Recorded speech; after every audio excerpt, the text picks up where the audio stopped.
Students, ಇದು 8ನೇ ತರಗತಿ ಗಣಿತ 2026-27ನೇ ಸಾಲಿನ ಹೊಸ ಪಠ್ಯಕ್ರಮದ ಪ್ರಕಾರ ಗಣಿತ ಪ್ರಕಾಶ ಅಧ್ಯಾಯ 1 ವರ್ಗ ಮತ್ತು ಘನ ಈ ಅಧ್ಯಾಯವನ್ನು ನಾವು ಕಲಿತಿದ್ದೇವೆ.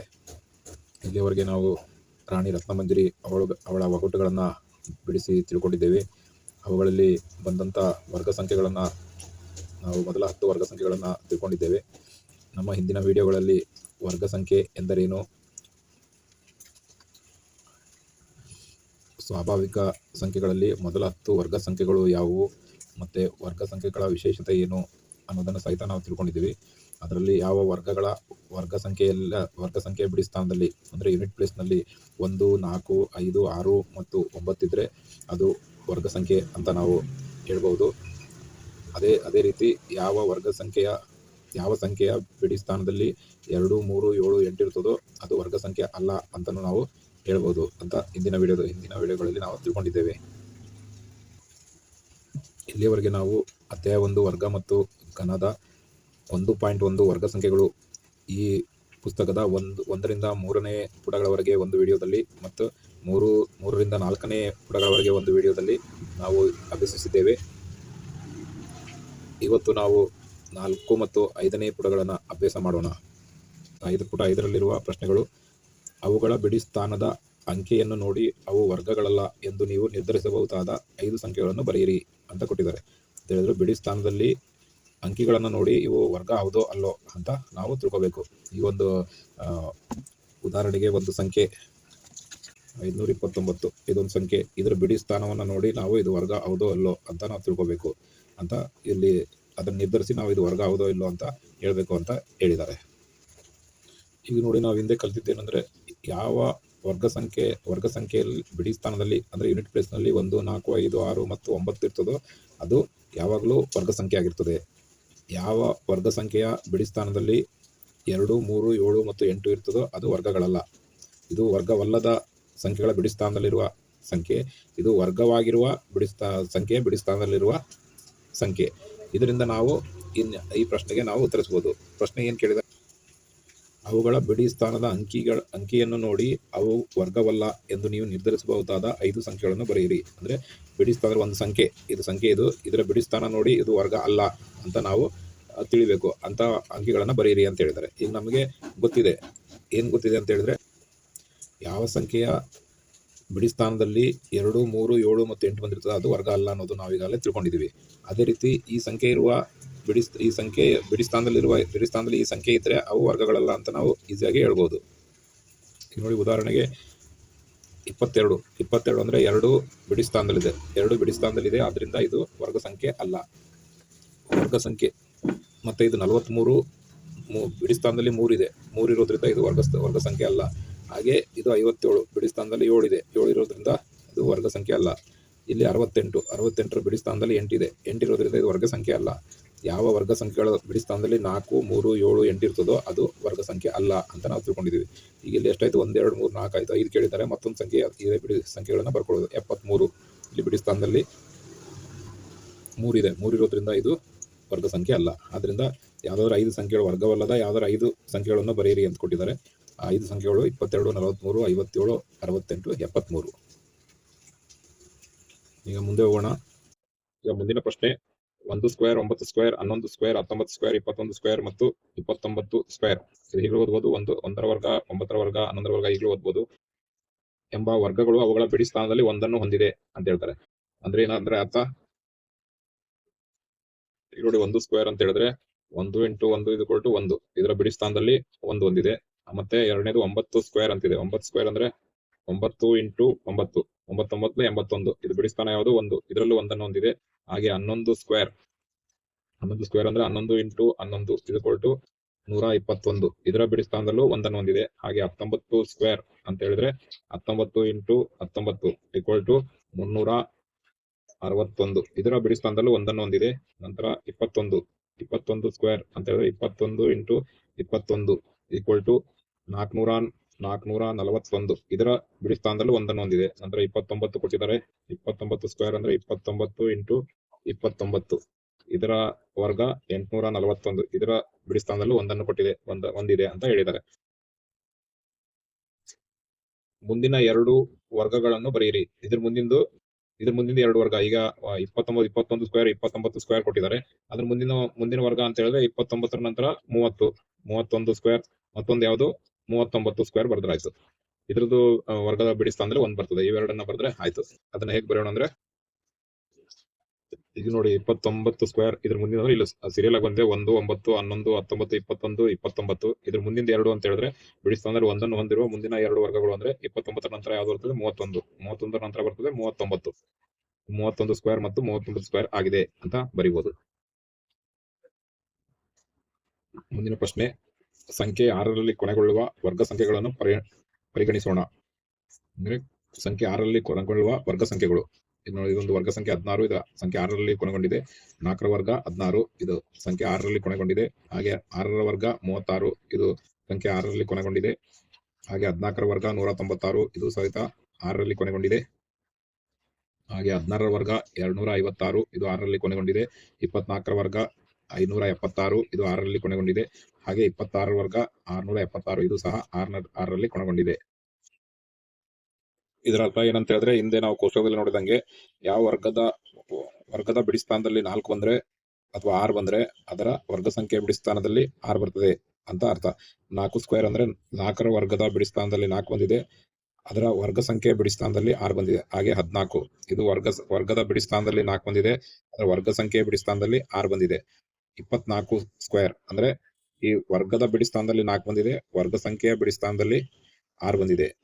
ಹಾಗೆ 34 ಸ್ಕ್ವೇರ್ ಅಂತ ಹೇಳಿದ್ರೆ ವರ್ಗದ ಬಿಡಿ ಸ್ಥಾನದಲ್ಲಿ 4 ಬಂದಿದೆ, ಅದರ ವರ್ಗ ಸಂಖ್ಯೆ ಬಿಡಿ ಸ್ಥಾನದಲ್ಲಿ 6 ಬಂದಿದೆ. ಈಗ 4 ಆದ್ಮೇಲೆ 6 ವರ್ಗ ಸಂಖ್ಯೆ ಇದ್ದಾಗ ಅದರ ಬಿಡಿ ಸ್ಥಾನದಲ್ಲಿ 6 ಬಂದಾಗ 6 ವರ್ಗ ಸಂಖ್ಯೆ ಬಿಡಿ ಸ್ಥಾನದಲ್ಲಿ 6 ಬರ್ತದೆ.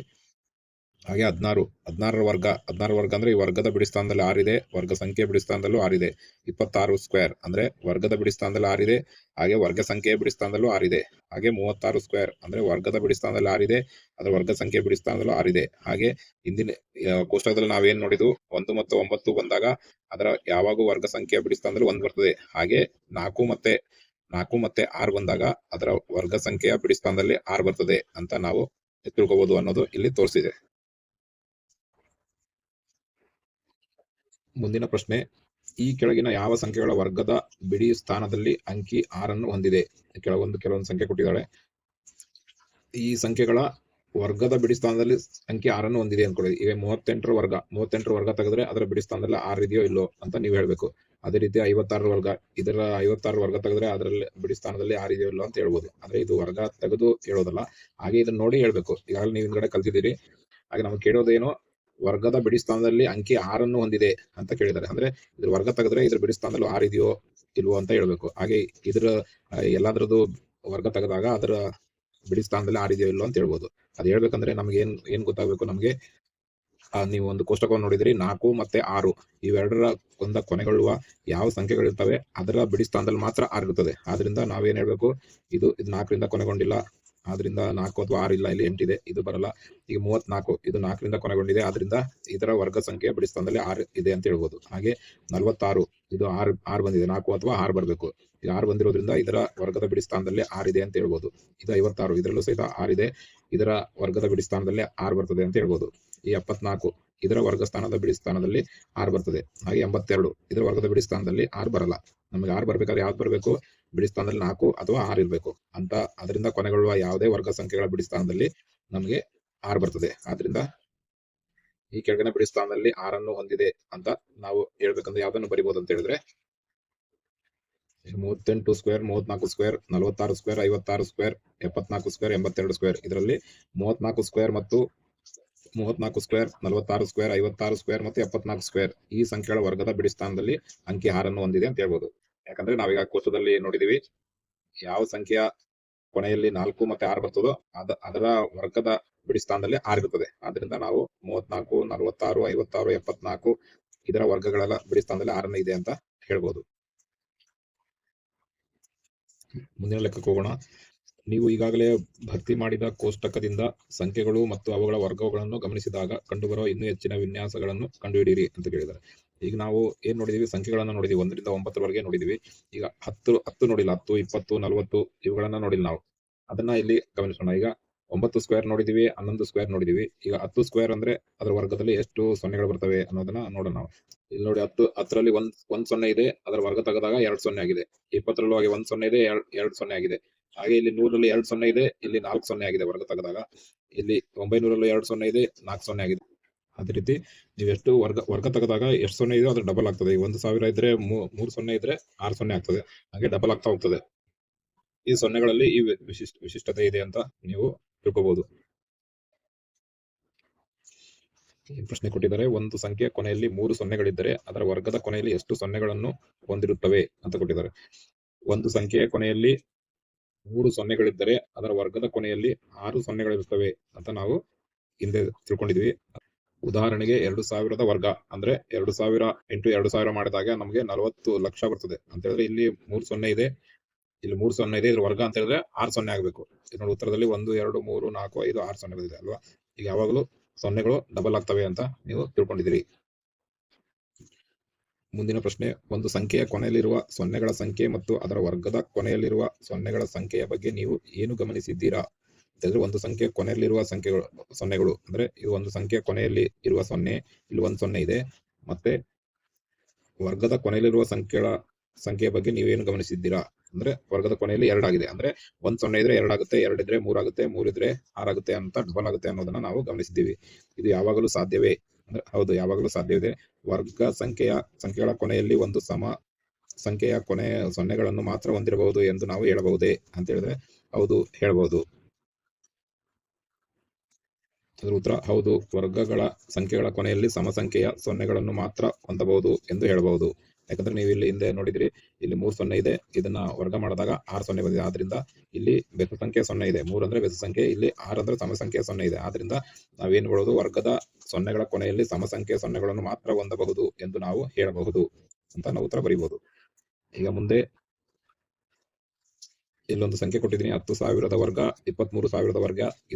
ಇದಕ್ಕೆ ಎಷ್ಟು ಸೊನ್ನೆಗಳು ಬರ್ತವೆ ಅಂತ ನೀವು ಕಮೆಂಟ್ ಮಾಡಿ ತಿಳಿಸಿ. ಮತ್ತೆ ಈಗ ನಾವು ಏನ್ ಕಲಿತಿದ್ದೇವೆ ಅಂತ ಹೇಳಿದ್ರೆ, ಈಗ ಮುಖ್ಯಾಂಶಗಳು, ಒಂದು ಸಂಖ್ಯೆಯನ್ನು ಅದೇ ಸಂಖ್ಯೆಯಿಂದ ಗುಣಿಸಿದಾಗ ಬರುವ ಉತ್ತರವನ್ನು ವರ್ಗ ಎನ್ನುತ್ತಾರೆ. ಈ ವರ್ಗ ಎಂದ್ರೆ ಏನು ಅಂತ ಹೇಳಿದ್ರೆ, ನಾವು ಒಂದು ಸಂಖ್ಯೆಯಿಂದ ಅದೇ ಸಂಖ್ಯೆಯನ್ನು ಮತ್ತೊಂದ್ಸರಿ ಗುಣಿಸಿದಾಗ ಬರೋ ಉತ್ತರಕ್ಕೆ ವರ್ಗ ಅಂತಾರೆ. ಅಂದ್ರೆ ಸಂಖ್ಯೆ ಇಂಟು ಅದೇ ಸಂಖ್ಯೆ ಇಸ್ ಈಕ್ವಲ್ ಟು ವರ್ಗ. ಅದನ್ನ ಗಣಿತದಲ್ಲಿ ಗಣಿತ ಭಾಷೆ ಹೇಳಿದ್ರೆ n × n = n² ಅಂತ ಹೇಳ್ತಾರೆ. ಮತ್ತೇನು ಕಲ್ತಿದೀವಿ, ಮೊದಲ 10 ವರ್ಗ ಸಂಖ್ಯೆಗಳು ಯಾವ್ದಂದ್ರೆ 1 1 1, 2 2 4, 3 3 9, 4 4 16, 5 5 25, 6 6 36, 7 7 49, 8 8 64, 9 9 81, 10 10 100. ಇವು ಮೊದಲ 10 ವರ್ಗ ಸಂಖ್ಯೆಗಳು. ಈಗ ನಾವಿಲ್ಲಿ ಏನ್ ಕಲ್ತಿದೀವಿ ಅಂದ್ರೆ ವರ್ಗ ಸಂಖ್ಯೆ ಎಂದರೆ ಏನು ಅಂತ ಕಲ್ತಿದೀವಿ, ವರ್ಗ ಸಂಖ್ಯೆಯನ್ನು ಹೇಗೆ ಕಂಡುಹಿಡಿಯುವುದು ಅನ್ನೋದನ್ನ ಕಲ್ತಿದೀವಿ, n ಎಂದರೆ ಏನು ಅನ್ನೋದನ್ನ ಕಲ್ತಿದ್ದೇವೆ. ಸ್ಟೂಡೆಂಟ್ಸ್, ಇದು success tuition classes YouTube channel. ಈ ವಿಡಿಯೋ ನಿಮಗೆ ಇಷ್ಟವಾದಲ್ಲಿ ಲೈಕ್ ಮಾಡಿ, ಶೇರ್ ಮಾಡಿ, ಹಾಗೂ ನಮ್ಮ ಚಾನಲ್ಗೆ ಸಬ್ಸ್ಕ್ರೈಬ್ ಆಗಿ ಬೆಲ್ ಐಕಾನ್ ಅನ್ನು ಒತ್ತೋದು ಮರಿಬೇಡಿ. ಮುಂದಿನ ವಿಡಿಯೋದಲ್ಲಿ ನಾವು 1.1ರಲ್ಲಿ ಪೂರ್ಣ ವರ್ಗಗಳು ಮತ್ತು ಬೆಸ ಸಂಖ್ಯೆಗಳ ಬಗ್ಗೆ ತಿಳಿಯೋಣ. ಧನ್ಯವಾದಗಳು.